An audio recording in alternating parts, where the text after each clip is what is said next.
I must have been about 9 or 10, and my brother and I were sitting in the front row getting ready for Bible study, and the leader walked out, and his first question was, if Satan appeared right here, right now, what would you do? And immediately, I had this image in my mind of this 8-foot-tall, scaly monster with a pitchfork and horns. And before I could say anything, my brother shouted out, "We would think he was the most beautiful thing we have ever seen."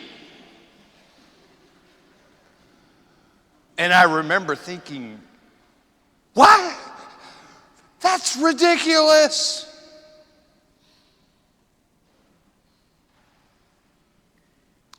And if I told you all of the stories in my life where I discovered that what my brother said was true, you'd cry your eyes out because of the consequences of falling prey to a lie.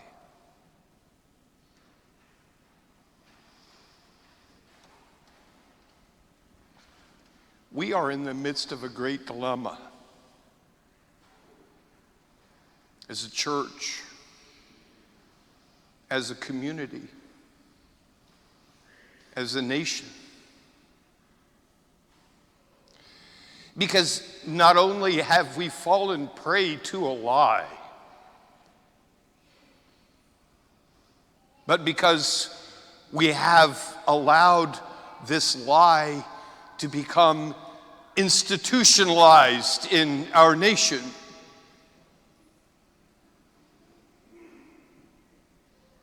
$70 million children are dead because of the institution of a lie among us. And the only way that it could possibly happen is because we have made the same mistake over and over and over again in history.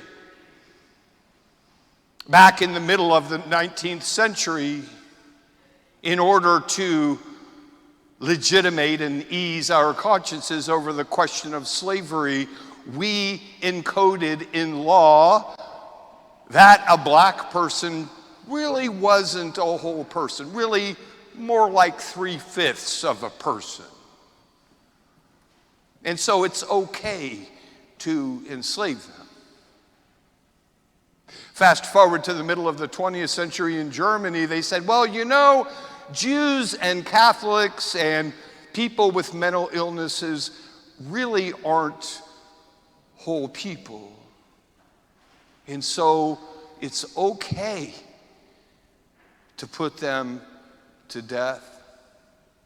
Fast forward to later in the 20th century, and for reasons that are understandable, we said, well, you know, we're not really sure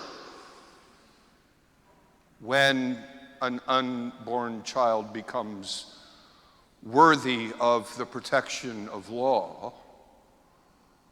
And so in order to ease our pained consciences, we're going to declare them to be non-persons.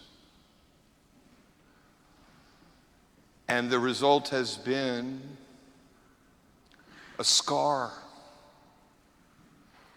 across the face of the country that we love so much. And to make matters worse, again, due solely to the cunning lies of God's enemy,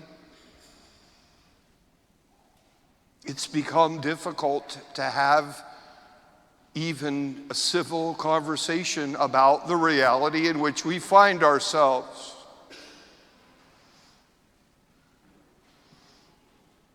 I have met many men and women who struggle daily with the memory of an abortion.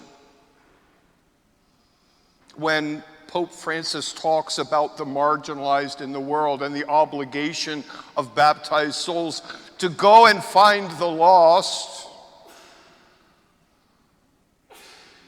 that may be the first constituency that weighs so heavily on the heart of the Holy Father. Because for so long we have consoled ourselves with the knowledge that, well, if we just make an adjustment in the civil law, then I'm all done and I can go on with my life. And it simply is not true.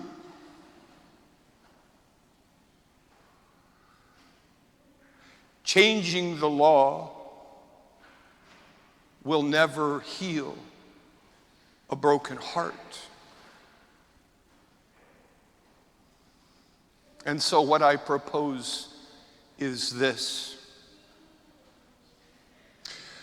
Each of us can and should take the very necessary step of pushing back against the darkness wherever we find it. Isn't it cruel and ironic that the people who are supporting issue 1 want it, and I quote, enshrined? A mockery of something sacred among us that can only have come from the mind and the heart and the mouth of Satan himself.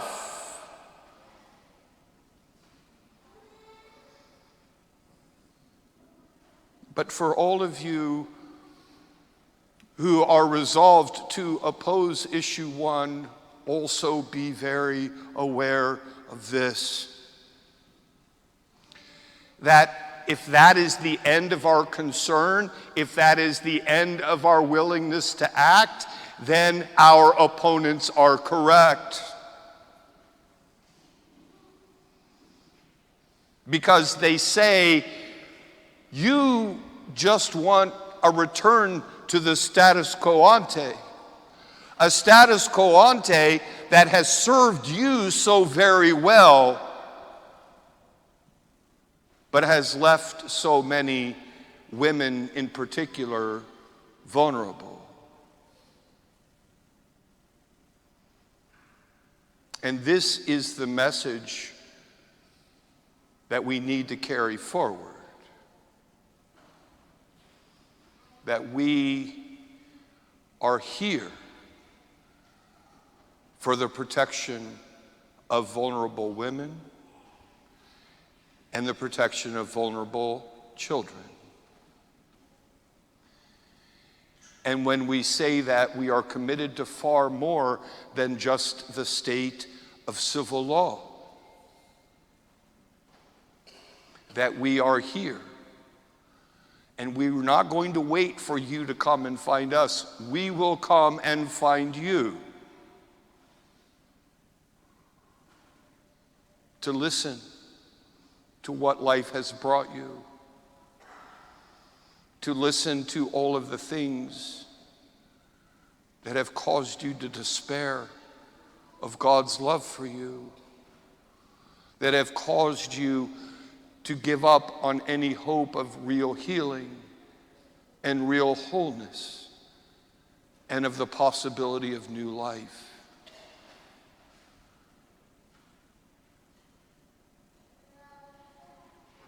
And to assure them that if you have been misled or underserved or hurt or perhaps even abused by a person proclaiming to be a Christian in the past, we are truly sorry. And it will not happen again. And we will guide you here to a place of real forgiveness, of real healing, of real restoration, And whatever life has brought you, whatever the world has brought you, you will know the new life that Christ has won for you.